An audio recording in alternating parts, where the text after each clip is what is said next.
მოსკოვში გასაირდება მშვიდობა ვერ მოაახლოვა, თუმცა ჯერჯერობით პროცესები მშვიდობისგან არც დაუშორებია. მას შემდეგ, რაც ამერიკულმა დელეგაციამ კრემლის შეხვედრების დარბაზში უკრაინასთან შეთანხმებული დოკუმენტი მაგიდაზე დადო, მალევე ნათელი გახდა, რომ მოსკოვი მას არ დათანხმდებოდა. ეს სავარაუდოც იყო, რადგან ფლორიდაში შეჯამებული დოკუმენტით უკრაინული მხარე კმაყოფილი ჩანდა. შესაბამისად, მისი კმაყოფილი ვერ იქნებოდა კრემლი.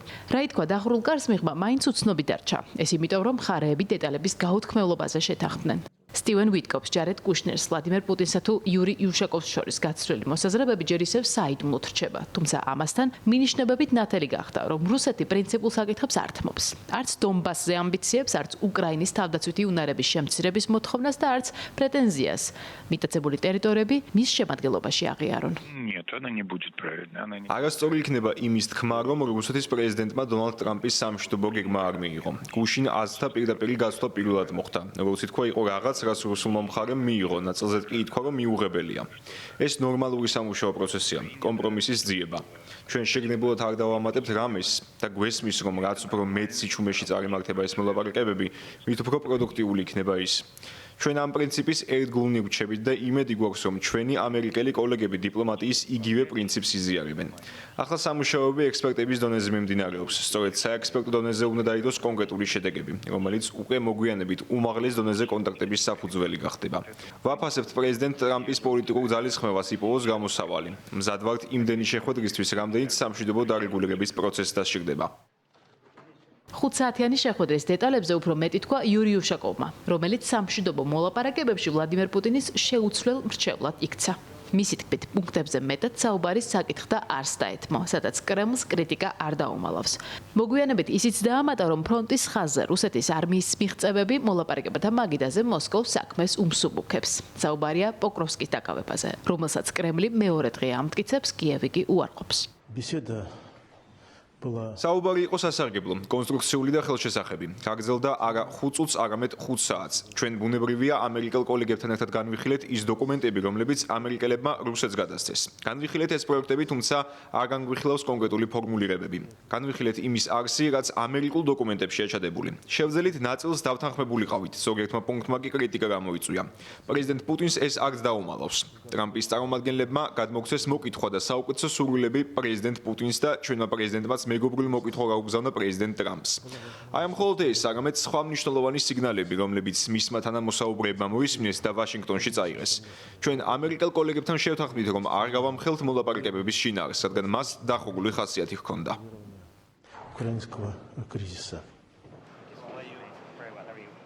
უცნობია, როგორ შეძლებენ დიპლომატები იმ ხიდების აშენებას, რომელმაც ორი რადიკალურად დაპირისპირებული მხარე ერთმანეთს უნდა მოარიგოს. მიუხედავად ამისა, თეთრ სახლში დიპლომატიურ ძალისხმევაზე უარს არ ამბობენ, როგორც ამას მანამდე იმუქრებოდნენ. ეს კარგი სიგნალია უკრაინის პრეზიდენტისთვის, რომელიც ახლა ამერიკის შეერთებული შტატების მოლოდინშია. მას შემდეგ, რაც ამერიკული დელეგაცია ოვალურ კაბინეტში პუტინის ნათქვამს ჩაიტანს. Between us, it's very difficult to comment the words of leader of Russia. რთულია რუსეთის პრეზიდენტის სიტყვების კომენტირება, რადგან მას არ სურს ომის დასრულება. ეს იმიტომ, რომ მან ვერ მიაღწია ყველა მიზანს, რომელიც ომის დაწყების წინ ამოძრავებდა.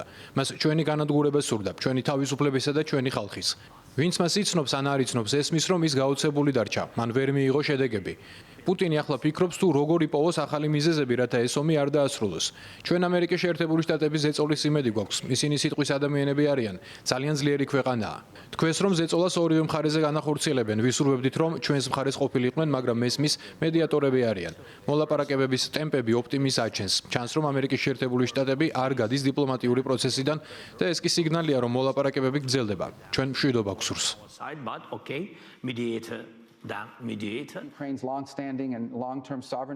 სამშვიდობო მოლაპარაკებების სირთულე კარგად ესმის ამერიკის შეერთებული შტატების სახელმწიფო მდივანს მარკო რუბიოს, რომელსაც ბრიუსელში ნატოს მინისტერიალზე ელოდნენ, თუმცა ჩასვლა ვერ მოახერხა. ვიდრე მას ევროპელებთან მოადგილეცვლის, Fox News-თან რუსეთ-უკრაინის ომის დასრულების პერსპექტივებზე ისაუბრა და ის პოზიცია გააჟღერა, რომლითაც ამერიკის შეერთებული შტატები ამ მოლაპარაკებებში ხელმძღვანელობს. რაზეც ახლა ბრძოლა მიდის რეალურად 30-40 70 კილომეტრიანი სივრცეა, დონეცკის რეგიონის დარჩენილ 20%-ზე. რასაც ჩვენ ვცდილობთ და გარკვეული პროგრესიც გვაქვს ისაა, რომ გამოვარკვიოთ თუ რა უსაფრთხოების გარანტიებით იცხოვრებენ უკრაინელები მომავალში, რომ ქვეყანაში აღარასოდეს შეიჭრან მიეცეთ შესაძლებლობა აღადგინონ ეკონომიკა. ჰქონდეთ კეთილდღეობა ეკონომიკით, რომელიც იზრდება. თეორიულად თუ სწორი გზით სწავლენ 10 წელიწადში მათი მთლიანი შიდა პროდუქტი რუსეთსაც კი გაუსწრებს. სწორედ ამგვარ საკითხებს ვაწყდებით. დასრულეს ომი, უკრაინა აღარასოდეს გახდეს თავდასხმის სამიზნე. დაცული იქნას მისი სუვერენობა და დამოუკიდებლობა ხანგრძლივი ვადით, რომ არ იქცნენ მარიონეტულ ქვეყნად. ამის მიღწევას ვცდილობთ, აქედან გამომდინარე, უნდა ვნახოთ, რა ზათანხმდება უკრაინა მოცემული დინამიკის ფარგლებში და რა ზათანხმდება რუსეთი. ეს არაა ჩვენი ომი. ის სხვა კონტინენტზე მიმდინარეობს. ჩართულები ვართ, რადგან ერთადერთი ვართ, ვისაც შეუძლია ელაპარაკოს ორივე მხარეს. ზოგიერთი ადამიანი ამბობს, რომ ჩვენი პოლიტიკა უნდა იყოს უკრაინის დახმარება ომის დასრულებამდე. ეს არაა რეალისტური. ეს არ მოხდება. ამ მასშტაბს ვერ შევინარჩუნებთ და ვფიქრობთ, არც რუსეთს შეუძლია ომის კიდევ 5 წლით გაგრძელება. რუსეთის მიმართ უკიდურეს სიფრთხილეს ინარჩუნებენ ნატოში, სადაც დღეს ალიანსის საგარეო საქმეთა მინისტრებმა ის სიგნალები განიხილეს, რომლებიც მოსკოვიდან ბოლო დღეებში მიიღეს. ალიანსში უკრაინის მხარდაჭერაზე თანხმობაა. განსხვავებული პოზიციები მხოლოდ რუსეთის გაყინული აქტივების გამოყენების საკითხს ეხება ბელგიაში, რომელზეც ბრიუსელს წინააღმდეგობა აქვს. მისი ესმით სხვა დედაქალაქებსაც, თუმცა უკრაინისთვის სარეპარაციო სესხის გამოყოფის საკითხზე მსჯელობა მაინც აქტიურია. არსებობს გეგმა იმ შემთხვევისთვისაც, თუ მოლაპარაკებების მიუხედავად მშვიდობის მიღწევა გართულდა და რუსეთმა ომზე უარი არ თქვა. I'm not going to react to everything Putin is saying. ვერ გავაკეთებ კომენტარს პუტინის მე ნათქვამ თითოეულ სიტყვაზე, რომელსაც სამხედრო ფორმაში ჩაცმული აკეთებს. სხვათა შორის ფრონტიდან საკმაოდ შორს. სამშვიდობო პროცესი გრძელდება. წარმატებული შეხვედრები იყო ამერიკულ და უკრაინულ მხარეებს შორის ჟენევასა და მაიამიში. გასულ ღამეს იყო შეხვედრა ასევე მოსკოვში. მნიშვნელოვანია, რომ სამშვიდობო პროცესი გრძელდება და ეს იმედია მიგვიყვას მშვიდობამდე. თუ ეს ზედმეტად დიდ დროს აიღებს და შედეგამდეც ვერ მიგვიყვას, რუსეთს ეწოლის საუკეთესო ორი გზა არსებობს. პირველი, რუსეთს გავაგებინოთ, რომ უკრაინაში შეიარაღების შედინება გაგრძელდება. ამერიკის შეერთებული შტატების და ევროპის წყალობით ახლა სწორედ ეს ხდება. მეორე კი ეკონომიკური სანქციებია, რომელიც ძალიან ეფექტურია და ახლა სწორედ ამას ვადევნებთ თვალს. ამერიკის შეერთებული შტატები და ევროპა მუშაობენ, რომ ამას მაქსიმალური შედეგი ჰქონდეს. ეს საუკეთესო გზაა, რომ პუტინის გათვლები შევცვალოთ.